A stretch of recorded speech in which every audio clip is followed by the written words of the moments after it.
بحبه مهما اشوف منه، ومهما عيالي قالت عنه. عينيه وجعاه صح يا دي بيبسي؟ الواد بيبسي عايزه اقول لكم بصوا وشه منور وقمر النهارده. استحمى يا جماعه، بصوا عينيه تعبانه. هحط لك قطره دلوقتي، همسحها لك واحط لك قطره ماشي. لسه محمد جايب لهم القطره، ومش عارفه دي بقى بتبقى فره في القطط ولا ايه. عينيه تعبانه، والصغيرين برضو عينيهم برضو تعبانه كده، بس الصغيرين ده امر طبيعي. بس بيلعب معايا ازاي، عسل.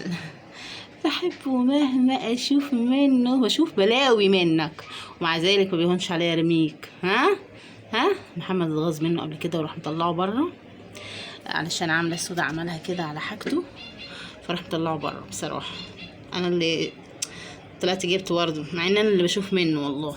انا اللي بشيل وراك، بشيل بلاويك انا. عسل بيبسي مش كده يا جماعه؟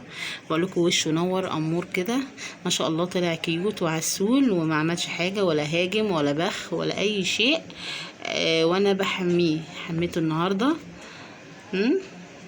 بس خلاص بقى اتفقت معاه ان هو هيبيت في البلكونه بالليل، عشان انا طبعا بنبقى نايمين بقى مش عارفين هو بيعمل ايه، وطول النهار بيقعد معانا هنا. صح يا بيبسي؟ مش احنا اتفقنا؟ وخلاص هجيب لك بوتشي لوحدك يا عم، عشان انا عرفت ان اكتر من قط ما بينفعش يعملوا في بوتشي واحد. بس في قطط عندي بتعمل في الحمام بصراحة يعني. مش كل القطط عندي بتعمل في البوتي او في الارض. لا، بس ده من النوعية اللي هو عايز بوتي لوحده هو وبسيوني. فانا هجيب له بوتي واحطه له في البلكونة لنفسه مع نفسه كده، صح. وفي بقى عندي اللي بيعملوا في الحمام صراحة بيريحوني قوي يعني، بيروحوا كده عند البلاعة برضه وبيعملوا كده بصراحة بيريحوني يعني. ايه يا عم انت مالك يا عم؟ استقنيصت كده على المساج ولا حاجة؟ ده العشاء ما شاء الله، العشاء بتقدم كمان يا جماعة.